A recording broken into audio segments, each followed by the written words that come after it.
Latest updates ఎప్పటికప్పుడు పొందడానికి big TV WhatsApp channel follow అవ్వండి. లింక్ డిస్క్రిప్షన్ లో ఉంది. కొన్నిసార్లు ఎంత మంచి చేయాలని చూసినా ఇబ్బందులు వస్తూనే ఉంటాయి.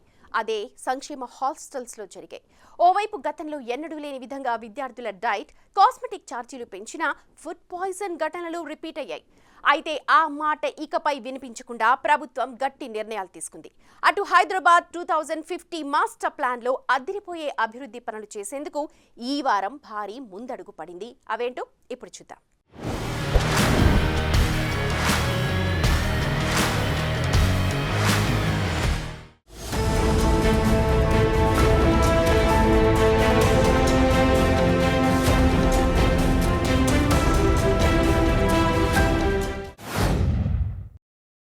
తెలంగాణలో రేవంత్ ప్రభుత్వం పగ్గాలు చేపట్టిన ఏడాదిలోనే ఎన్నో చారిత్రాత్మక పనులు మొదలయ్యాయి. మరెన్నో శంకుస్థాపనలు జరిగాయి. కీలక నిర్ణయాలకు వేదికయింది. హైదరాబాద్ దశలను మార్చేలా మాస్టర్ ప్లాన్ 2050 రెడీ చేస్తున్నట్లు ఈ వారం సీఎంఓ వెల్లడించింది.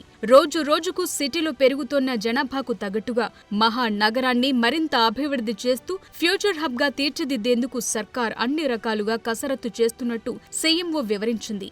రేవంత్ రెడ్డి ప్రభుత్వం అధికారంలోకొచ్చే డిసెంబర్ 7వ తేదీతో సంవత్సరం పూర్తవుతున్న టైంలో ఈ ఏడాది కాలంలో హైదరాబాద్ అభివృద్ధి కోసం తీసుకున్న చర్యలేంటో ఓసారి చూద్దాం.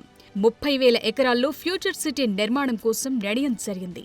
అలాగే 24,237 కోట్ల రూపాయలతో మెట్రో 2వ దశ పనులకు కేబినెట్ ఆమోదం తెలిపింది. అటు 2,232 కోట్లతో రాజీవ్ రహదారిపై ఎలివేటెడ్ కారిడార్, 1,580 కోట్లతో నాగ్పూర్ నేషనల్ హైవేపై డబుల్ డెక్కర్ ఎలివేటెడ్ కారిడార్ పనులు జరుగుతున్నాయి.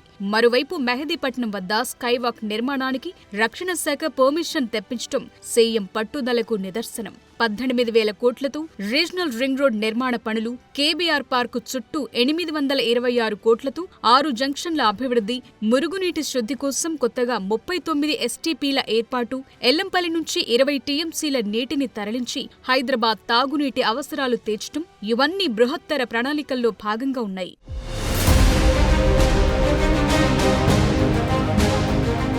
పెన్షన్లపై రాష్ట్ర ప్రభుత్వం నుంచి అప్డేట్ వచ్చింది. మహిళా, శిశు, దివ్యాంగుల సంక్షేమ శాఖ మంత్రి సీతక్క ఈ నెల 27న పెన్షన్కు సంబంధించి కీలక ప్రకటన చేశారు. దివ్యాంగుల పెన్షన్ను త్వరలోనే 6,000కు పెంచుతామని అన్నారు.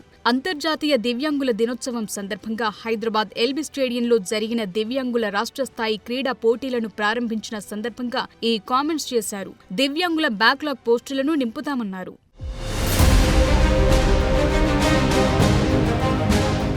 తెలంగాణ ప్రభుత్వం అత్యంత ప్రతిష్టాత్మకంగా తీసుకున్న మూసీ పునరుజ్జీవం ప్రాజెక్టుపై రాజ్యసభలో కేంద్రం కీలక ప్రకటన చేసింది. నిర్వాసితులకు ఏం చేసేది, ఈ లక్ష్యాన్ని ఎలా అందుకునేది వివరంగా తెలిపింది కేంద్రం.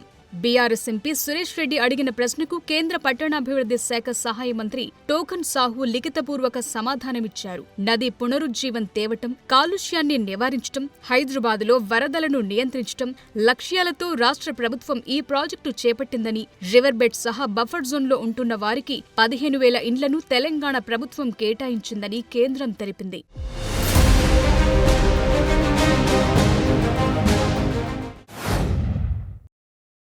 సంక్షేమ హాస్టల్స్లో ఫుడ్ పాయిజన్ ఘటనలు పెరగటంపై రాష్ట్ర ప్రభుత్వం సీరియస్ అయింది. ఇకపై ఫుడ్ పాయిజన్ అన్న మాటే వినిపించకుండా పకడ్బందీ చర్యలు తీసుకుంటోంది.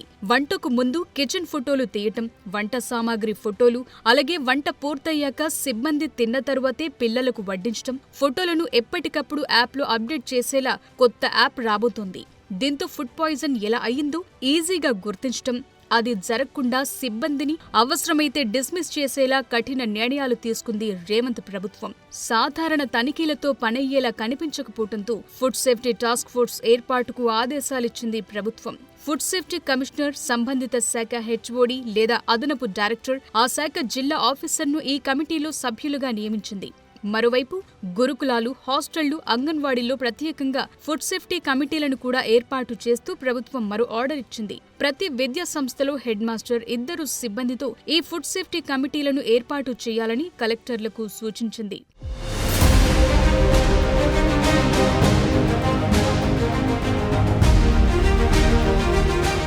ఇది ప్రజా ప్రభుత్వం. ప్రజలు కోరుకున్న పని చేస్తుందని మరోసారి నిరూపించింది రేవంత్ ప్రభుత్వం.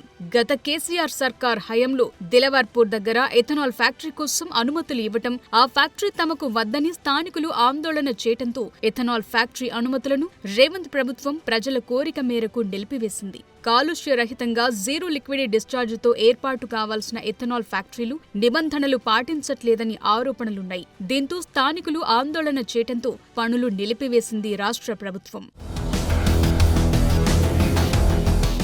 గతంలో నిర్లక్ష్యానికి గురైన స్పోర్ట్స్ ను రేవంత్ ప్రభుత్వం డే 1 నుంచి పూర్తి స్థాయిలో ప్రమోట్ చేస్తోంది. యువత డ్రగ్స్, మద్యానికి బానిసవకుండా వారిలో మార్పు తెచ్చేందుకు మొదటి నుంచి ఈ ప్రయత్నం కొనసాగుతోంది. అందులో భాగంగానే చాలా రకాల స్పోర్ట్స్ ఈవెంట్స్ ను హైదరాబాద్ లో నిర్వహించేలా కసరత్తు చేస్తున్నారు. తాజాగా ఖేలో ఇండియా 2026 పోటీలకు హైదరాబాద్ వేదికయ్యేలా సీఎం రేవంత్ కృషి చేశారు. ఆయన విజ్ఞప్తిపై కేంద్రం సానుకూలంగా స్పందించింది. 2025లోనే నిర్వహించాలని సీఎం కోరగా అప్పటికే బీహార్లో నిర్వహించాలని నిర్ణయించిన నేపథ్యంలో 2026లో హైదరాబాద్లో ఖేలో ఇండియా నిర్వహించేందుకు కేంద్రం సుముఖత వ్యక్తం చేసింది. రాష్ట్రంలో క్రీడల నిర్వహణకు ఉన్న సౌకర్యాలను వివరిస్తూ సీఎం రేవంత్ కేంద్ర క్రీడల శాఖ మంత్రి మన్సుఖ్ సింగ్ మాండవీయకు లేఖ రాశారు.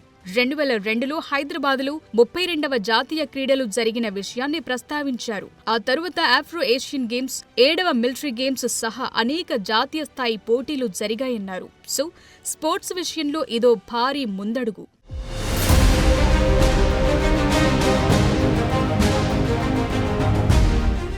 సమగ్ర కుటుంబ సర్వేలో నేను సైతమంటూ సీఎం రేవంత్ రెడ్డి తమ కుటుంబ సభ్యుల పేర్లు నమోదు చేయించుకున్నారు.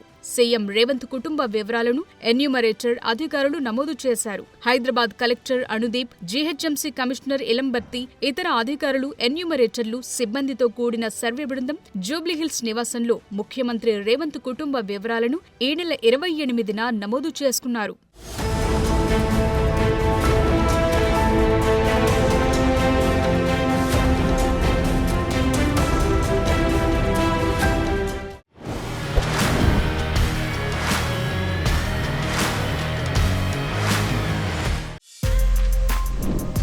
For more videos like this, subscribe Big TV channel.